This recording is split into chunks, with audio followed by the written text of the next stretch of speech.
Another day, another Jayfern's wife story. Kahapon nga pala, nilipat ni Jayfern ang tipi sa kubo at itatali niya doon yung isang Bagsikline broodcock. Habang naghuhukay siya ng pagbabaonan ng tipi, ako naman ay tinanggal yung mga batong nakakalat sa kubo. Kinalaykay ko yung mga lupang ikinalat ng manok dahil sa kakakaykay nila para magpantay ang lupa. Pagkatapos ay inilipat ko yung dalawang cockerels na naka-scratch pen para maluwag ang paggagalawan ng aming itataling broodcock. Dahil pambababahin namin yung broodcock na itatali dyan, kailangang mahaba din ang kanyang tali. Siyam ang nakaalpas naming broodhen kaya nagdagdag si Jayfer ng broodcock na mambababa sa kanila. Pareha silang Bagsikline. Good luck na nga lang kung may magpapababang broodhen sa aming bagong itataling broodcock dahil nasanay silang nagpapababa dun sa isang broodcock na nauna. Pagkatapos kong ilipat yung dalawang cockerels ay winalis ko yung mga nakakalat na mga balahibo ng manok at kinalaykay ko na rin papuntang gilid yung mga batong nakakalat. Kailangang walang mga nakakalat na bato sa paligid ng pagtatalian ng broodcock dahil baka maapakan ng broodcock pag lumipad galing sa hapunan,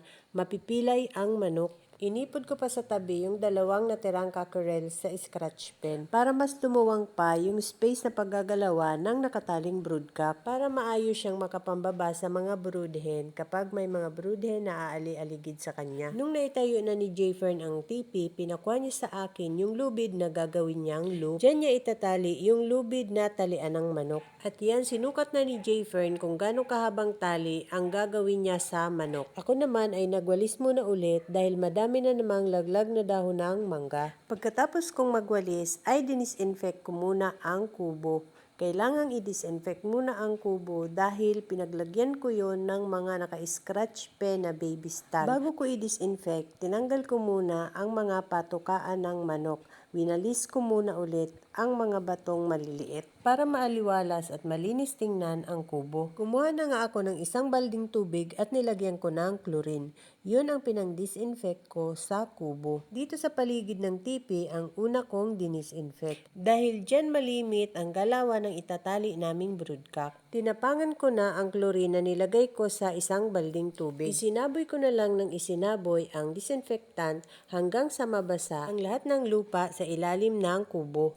5 balding disinfectant yata ang naubos ko sa buong kubo. Ito yung broodcock na itatali namin dyan sa kubo. Katatapos ko lang mag-disinfect. Nilagay ko sa tabi yung mga cockerels para hindi maka-stop.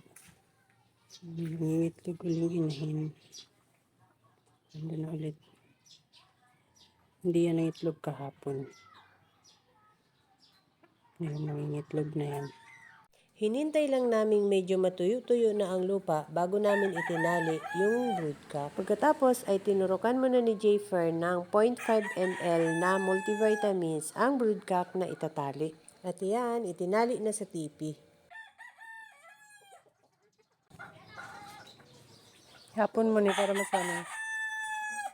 Pinahapon ko muna yung broodcock sa tipi para masanay dahil nung nasa gilid yan ng bahay namin, laging sa ibabaw ng bintana yan nakahapon. Doon siya nasanay humapon sa may bintana. Mukhang magaling magtawag ng inahin ang broodcock na ito dahil pagkababa niya ay naglapitan na sa kanya ang mga inahin. Sana nga magpababa din sa kanya ang mga inahin para hindi lahat yung isang broodcock ang nambababa sa siyam na inahin. Ayan, at nadagdagan pa ang broodhen na umaaligid sa kanya. Pagiri-giri lang muna siya sa mga broodhen. Sana may magpababa nga ding broodhen sa kanya para hindi lahat yung isang Bagsikline broodcock ang nambababa.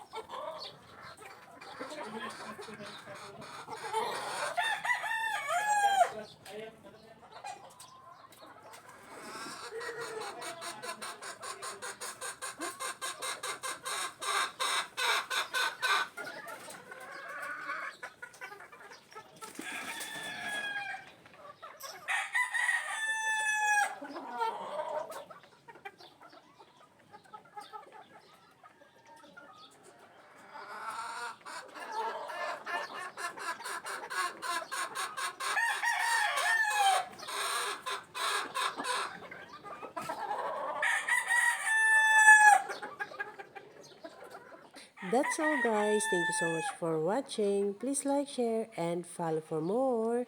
See you in my next video. Bye!